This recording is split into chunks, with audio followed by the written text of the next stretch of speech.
Hello বন্ধুরা, তোমরা সবাই কেমন আছো? আশা করি অনেক ভালো আছো। আজ তোমাদের এমন একটি গল্প শোনাব, যে গল্পটি শোনার পর তোমাদের হয়ে যাবে। তাহলে চলুন বন্ধুরা, মূল ঘটনাটি শুরু করি। আমার বড় বোন একজন সুন্দরী এবং চরিত্রবান ছিলেন।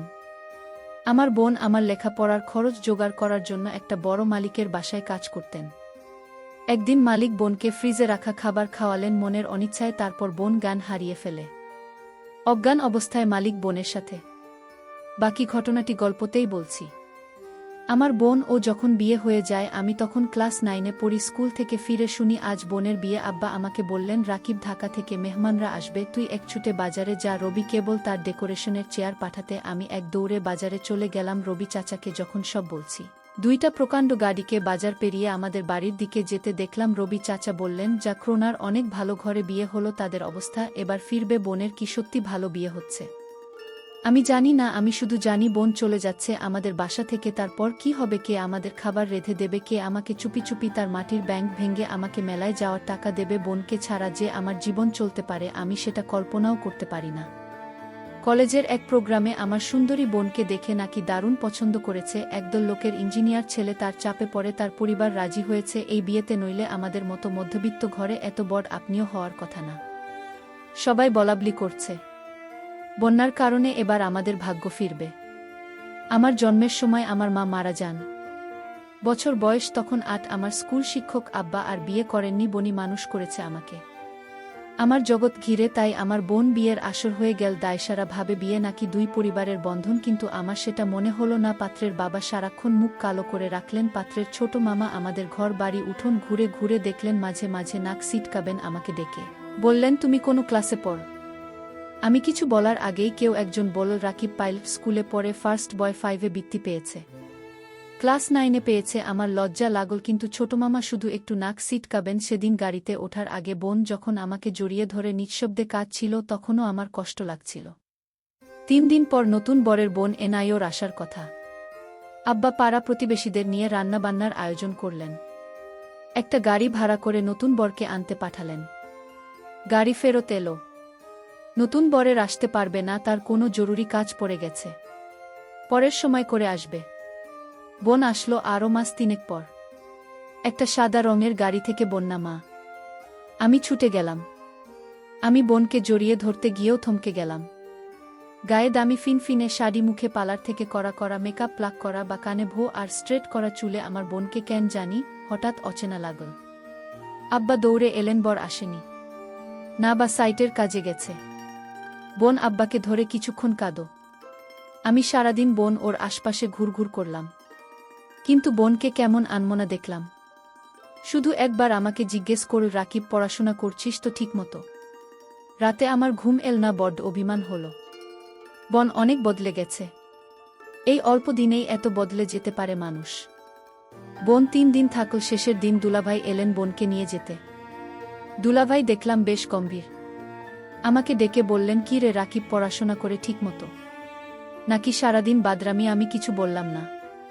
দুলাভাই আসার পর থেকেই বোনের মুখটা কালো হয়েছিল, কারণ ও দেখলাম তার। আমাদের সামনেই কপাল কুঁচকে 2বার বোনকে ধমক দিলেন দুলাভাই। বোন চলে যাওয়ার পর সেই রাতে আব্বা আমার ঘরে এলেন। অপরাধীর গলায় বললেন, রাকিব, তুই তো অনেক বড় হয়ে গেছিস। বলতে তো আমি কি কোনো ভুল করলাম? আমি হয়তো সত্যি বড় হয়ে গেছি। মনের কথা চেপে বললাম, কেন সেটা বলছেন? বোন অনেক ভালো আছে। কিন্তু আমি ঠিক জানি আমার বোন ভালো নেই। বোনের হাতে কালশিটে দাগ দেখেছি। আমার হাসি খুশি বোন কেমন গুটিয়ে গেছে মাত্র 3 মাসে। এর ঠিক 1 বছরের মাথায় আব্বাজান মারা গেলেন। আমি একা হয়ে গেলাম। পাড়া প্রতিবেশীরা বোন দুলাভাইকে চেপে ধরলেন আমাকে নিয়ে যাওয়ার জন্য। বোন উৎকণ্ঠা নিয়ে দুলাভাইয়ের মুখের দিকে তাকাল। দুলাভাই কিছুক্ষণ ভেবে বললেন, রাকিব চলুক, কাজে লাগবে অনেক। কাজেই আমি আমার বই খাতা নিয়ে বোনর বাসায় উঠলাম। দুলাভাইয়ের পোস্টিং তখন আমাদের গ্রামের কাছেই শহরে। ছোট ছিমছাম 2 রুমের বাসা। আমি এক রুম ভাগে পেলাম। শহরের একটা স্কুলে ভর্তি হলাম। দুলাভাই চাকরির পাশাপাশি কন্ট্রাক্টরের ব্যবসা করতেন। একদিন আমাকে বললেন তার সাইটে গিয়ে কাজ তদারকি করতে। আমার স্কুলের ক্লাস মিস হতে লাগল। আমি বইখাতা নিয়ে কাজের সাইটে চলে যেতাম। সারাদিন কাজ শেষে বাসায় ফিরে খুব ক্লান্ত লাগত। আমার রেজাল্ট খারাপ হতে শুরু হলো। বোন একদিন ভয়ে ভয়ে দুলাভাইকে বলল, রাকিব ভালো ছাত্রর পড়াশোনার ক্ষতি হচ্ছে না তো? দুলাভাই তেতে উঠলেন, গরিবের ছেলে খেতে খেতে হবে। পড়াশোনা করে কি হবে, যতটুকু দরকার ততটুকু শিখলেই হবে। বোন তাড়াতাড়ি বলে উঠলেন, ঠিকই তো রাকিব, পড়াশোনা করে প্রতিষ্ঠা পেতে সময় লাগবে। তুই দুলাভাইয়ের সাথে কাজ শেষে অনেক কাজে লাগবে। আমি বোনের কথায় অবাক হয়ে গেলাম। এই বোনই আমাকে তৈরি করেছে। সবসময় বলতো পড়াশোনা করে একদিন অনেক বড় হতে হবে। পড়াশোনা ছাড়া আমার আর কোনো কাজ নেই। আজ কত পরিবর্তন! আমি দুলাভাইয়ের সাইটে কাজ দেখতে লাগলাম। ক্লাস 9-এর একটা কিশোরের জন্য নিশ্চয়ই খুব সহজ কাজ না, কিন্তু আমি শিখতে লাগলাম, সাথে পড়াশোনা করতাম। সাইটের লোকজনের কাছে খবর পেতাম দুলাভাইয়ের কর্মকাণ্ড নিয়ে। দুলাভাই আরও কয়েকজনের সাথে প্রেম করে বেড়ায়। আমি টের পাই। মাঝে মাঝে বোনর চাপা কান্নার আওয়াজ পাই। সকালে কিছুদিন বোনের হাতে নতুন কালশিটে দাগ বোন লুকোতে চেষ্টা করে। আমি বুঝেছি দুলাভাই বোনকে অন্যায় অত্যাচার করে। আমার বোন অনেক বদলে গেছে। আমার মনে হয় আমাকে নিয়ে বোন ভারী অস্বস্তি বোধ করে, কেমন পালিয়ে বেড়ায়। দেখা হলে ঠিকমতো কথা বলে না। মাঝে মাঝে দুলাভাই বোনকে পার্লার থেকে সাজিয়ে পার্টিতে নিয়ে যায়। আমার অবাক লাগে। তবু একটা দিন যখন বাসায় দুলাভাই থাকে না, হঠাৎ সেই পুরনো দিনের মতো বোন তেল নিয়ে এসে বলে, রাকিব আয়, তোর মাথায় দিয়ে দিই। আমার চোখে পানি আসে। আমি লুকাবার চেষ্টা করি। একদিন অনেক রাতে ফিরে দুলাভাই আমাকে ঘুম থেকে ডেকে তোলেন। আমি জেগে দেখি দুলাভাই প্রচণ্ড রেগে আছে। আমাকে বললেন, হারামজাদা, তোকে আমি সাইট দেখতে দিচ্ছি, আর তুই সেখানে পড়াশোনা করিস। আমি চুপ করে দাঁড়িয়ে রইলাম। হঠাৎ করে দুলাভাই আমার চুলের মুঠি ধরলেন। বলা, সাইট থেকে 1 লাখ টাকা চুরি করেছে কে? নাকি তুই করেছিস? আমি অবাক হয়ে গেলাম। সাইটে টাকা পয়সা সংক্রান্ত কোনো কিছুর সাথে আমি জড়িত না, আলাদা অ্যাকাউন্ট আছে। তবু বললাম, আমি কিছু জানি না। দুলাভাই, তুই জানিস না? কেন জানিস না? তুই এর সাথে জড়িত শিওর? আমার খেয়ে আমার সাথে দাও তা বাজি দ্বারা। দুলাভাই তার বেল্ট দিয়ে আমাকে মারতে আরম্ভ করলেন। আমি সারা জীবনে কখনো মার খাইনি। পরিবারে আদরে মানুষ হয়েছি। স্কুলে ভালো ছাত্র হওয়ায় স্যারেরা অত্যাধিক স্নেহ করতেন। আমি দেখলাম বোন পাথরের মতো দাঁড়িয়ে আছে। দুলাভাই একসময় খ্যাত দিয়ে চলে গেলেন। আমি সারা রাত বিছানায় শুয়ে কালাম। চেষ্টা করলাম মুখ দিয়ে শব্দ না করতে। আব্বার মৃত্যুর আগে বলেছিলেন, রাকিব, পুরুষ হয়ে গরিব ঘরে জন্মেছিস, সামনে অনেক কষ্ট আসবে, সব তো থাকবেই, কখনো কাঁদবি না, পুরুষদের কাছে নেই। পরদিন সকালে আমার ঘুম শরীরে হালকা জ্বর নিয়ে উঠে দেখি বোন বসে আছে আমার শিওরে। রাকিব, উঠতে পারবি? আমি মাথা নাড়লাম। হ্যাঁ। তাহলে চলুন। তাকিয়ে দেখি বোন একটা ব্যাগ গুছিয়ে রেখেছে। আমি বললাম, কোথায়? বাড়ি ফিরে যাব, চল। তুই আবার ভালো করে পড়াশোনা শুরু করবি। আমি দরকার হয় বাসায় কাজ করব।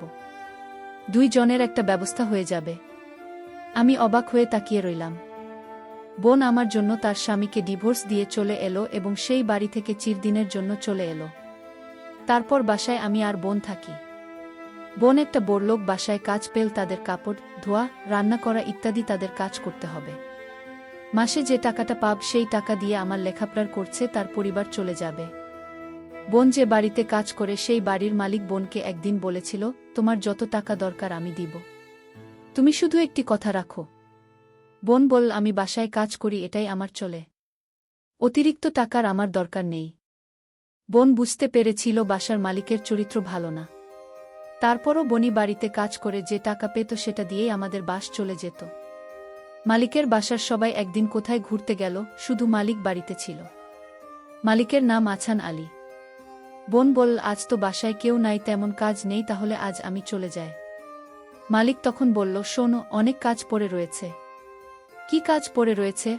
মালিক বলল, বাসায় কেউ নাই, আমার দেখাশোনা কে করবে? আমি বলেছিলাম, ও তাই তো। মালিকের জন্য রান্না করলাম, ঘর পরিষ্কার করে মালিককে খাবার দিয়ে বললাম, রাত অনেক হয়েছে, আমার ছোট্ট ভাইটা চিন্তা করছে, আমি এখন যাই। মালিক ধমক দিয়ে বলল, এই মেয়ে তুমি বাড়ির চাকরানির। মালিক যখন আদেশ করবে তখন তুমি বাড়ি থেকে যাবে, তার আগ পর্যন্ত এখান থেকে এক পা ও নড়বে না। আমি তখন নিশ্চুপ হয়ে দাঁড়িয়ে রইলাম। আমার মুখ দিয়ে কোনো কথা বের হলো না। হঠাৎ মালিক বলল দর্দ কণ্ঠে, মারে আমার তো ছেলে মেয়ে আছে, তোর কষ্ট আমি বুঝি।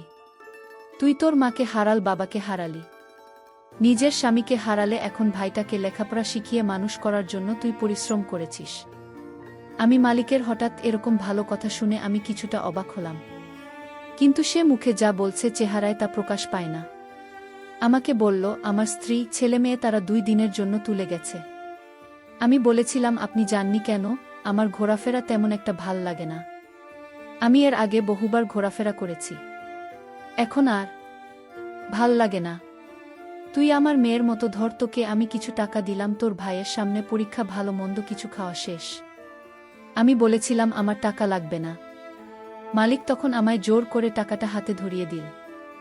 আমি না নিয়ে পারলাম না। মালিক আমার প্রতি হঠাৎ এমন দরদ দেখাচ্ছে কেন? যখন মালিকের ছেলে মেয়ে বাড়িতে ছিল তখন তো তিনি এরকম দরদ দেখায়নি। আমি মালিকের এরকম ভালো ব্যবহার দেখে কিছুটা অবাক হলাম। এরকম কথা বলতে বলতে প্রায় রাত 1-1টা বেজে গেল। ওদিকে আমার ভাই আমার জন্য চিন্তা করছিল। আমি মালিককে বলেছিলাম, এখন আমি যাই। সে তখন বলল, না, আজ তুমি যেতে পারবে না, এই বাড়ি তোমার পাহারা দিতে হবে। আমি বলেছিলাম, দেখুন সাহেব, আমার ডিউটি তো সকাল 6টা থেকে সন্ধ্যা 6টা পর্যন্ত। মালিক তখন আমাকে অবাক করে বলল, তাই বলে যদি আমার সমস্যা হলে তুমি দেখবে না? আমি তো তোমারে আমার মেয়ের মতোই দেখি। মালিকের কি উদ্দেশ্য ছিল আমি তা জানি না, তবে এটুকু বলতে পারি মালিক তেমন ভালো না। তবে আজ আমার সাথে খুব ভালো ব্যবহার করল। তবে এর আগে যে আমার সাথে ব্যবহার খারাপ করেছিল তা বলছি না, তবে লোকের মুখে শুনি মালিক ভালো না। কিন্তু আজ মালিক আমাকে কিছুতেই বাড়ি যেতে দিচ্ছে না কেন? আমি সেটা নিয়ে দুশ্চিন্তায় পড়ে গেলাম। এর মধ্যে মালিক বলল, আজ আমি নিজ হাতে খাবার তৈরি করেছি। আমি বললাম, কেন নিজ হাতে আপনি খাবার তৈরি করলেন? খাবার তো আমি রান্না করছি, তার মধ্যে আপনি আবার রান্না করলেন কেন? আরে নামা, সেই খাবার না, ফ্রিজে আমার স্ত্রী আমার জন্য কিছু ভালো খাবার আলাদা রাখত, সেই খাবার নিয়ে আসলাম। আমি বললাম, ও আচ্ছা। তারপর আমায় বলল, নে মা, আমরা একসাথে আজ খাবার খাই, পেটে বড্ড খিদে পেয়েছে। আমি বললাম, আপনি খান, আমি বরং রান্না করা খাবার খাই। মালিক তখন আমার সাথে বায়না করে বলল, দেখো, তুমি যদি আজ আমার দেওয়া খাবার না খাও তাহলে বুঝ তুমি শুধু তাকে ভালোবাসো, এ বাড়ির মানুষদের ভালোবাসো না। আমি তার কথায় কিছুটা অবাক হলাম। মালিক বল, ঠিক আছে, তুমি খাবারটা খেয়ে বাসায় চলে যাও, তোমাকে ছুটি দিয়ে দিব। আমি তখন খুশি হলাম, বাবার বয়সী একজন মানুষ আমাকে এত করে বলছে, ফ্রিজে রাখা ভালো খাবার খেতে। যাই হোক, আমি শেষ পর্যন্ত হেরে গেলাম। আমি খাবারটা খেলাম, আর ফ্রিজে রাখা খাবার না খাওয়ার জন্য রাজি হলাম তার একটাই কারণ, মালিক বলেছিল আমায় ছুটি দিয়ে দেবে খাবারটা খেলে। আর তাই আমি ফ্রিজে রাখা খাবার খেলাম। খাবারটা ভালোই লাগল, দামি খাবারের আগে আমি এমন খাবার কখনো খাইনি। আমার খেয়ে ভালোই লাগল। খাওয়া দাওয়া শেষ করতেই আমি বললাম, মালিক এবার যাই। এই কথা বলতে আমি চোখে কিছুটা ঝাপসা দেখতে পেলাম। আমার চোখ অন্ধকার হয়ে আসতে লাগল। আমি বেহুশ হয়ে মাথা ঘুরে পড়ে গেলাম। তারপর কি হয়েছিল তা আমি বলতে পারব না। আমার পরের দিন দুপুরে জ্ঞান ফিরে আমি জেগে দেখি আমি হাসপাতালে কেবিনে শুয়ে আছি। আমার ছোট্ট ভাইটা বলল, বোন, তোমার কি হয়েছিল? আমি আমার ছোট ভাইকে জিজ্ঞেস করলাম, আমি এখানে কিভাবে এলাম? ছোট ভাই আমাকে বলল, বোন, আমি তোমার জন্য অপেক্ষা করতে করতে কখন ঘুমিয়ে পড়লাম। আমি বলতে পারলাম না। কিন্তু আমার সকাল সকাল ঘুম ভাঙার পর আমি তোমার রুমে গিয়ে দেখি তুমি বাসায় ফিরিনি। আমি তখন দৌড়ে তুমি যে বাড়িতে কাজ করো সেই বাড়িতে গেলাম। গিয়ে দেখি তুমি মালিকের ঘরে অজ্ঞান অবস্থায় শুয়ে আছো। তারপর মালিককে আমি জিজ্ঞেস করলাম, আমার বোনের কি হয়েছে? সে বলল, ঘুমিয়ে আছে, কি আর হবে। তবে তোমার বোনের মনে হয় প্রেশার কম হয়ে গেছে, তাই ক্লান্ত হয়ে শুয়ে আছে। আমি বলি কি, তোমার বোনকে হাসপাতালে নিয়ে একটা স্যালাইন দাও, তাহলেই সব ঠিক হয়ে যাবে। টাকা যা লাগে আমি দিয়ে দিচ্ছি। তখন মালিক আমাকে 10,000 দিয়ে বলল, যাও তোমার বোনকে হাসপাতালে নিয়ে যাও। আমি তোমাকে হাসপাতালে নিয়ে আসার পর ডাক্তাররা বলল পরীক্ষা করতে হবে। ডক্টর বলল, তোমার প্রেশার কমে যায়নি, তোমাকে খাবারের সাথে কিছু মিশিয়ে তোমাকে অজ্ঞান করা হয়েছে। তারপর ডাক্তার বলল, মেয়েটি তোমার কি হয়? ও প্রিয় বন্ধুরা, গল্পটি ভালো লাগলে অবশ্যই কমেন্ট করে জানাবেন। আর নিয়মিত এমন আলাদা স্বাদের গল্প শুনতে ভিডিওটিতে লাইক এবং চ্যানেলটিকে সাবস্ক্রাইব করে সাথেই থাকুন। আর হ্যাঁ, নোটিফিকেশন বেলটি অল করে রাখবেন, যাতে পরবর্তী গল্প সবার প্রথমে আপনাদের কাছে পৌঁছে যায়। ধন্যবাদ বন্ধুরা। ধন্যবাদ সবাইকে।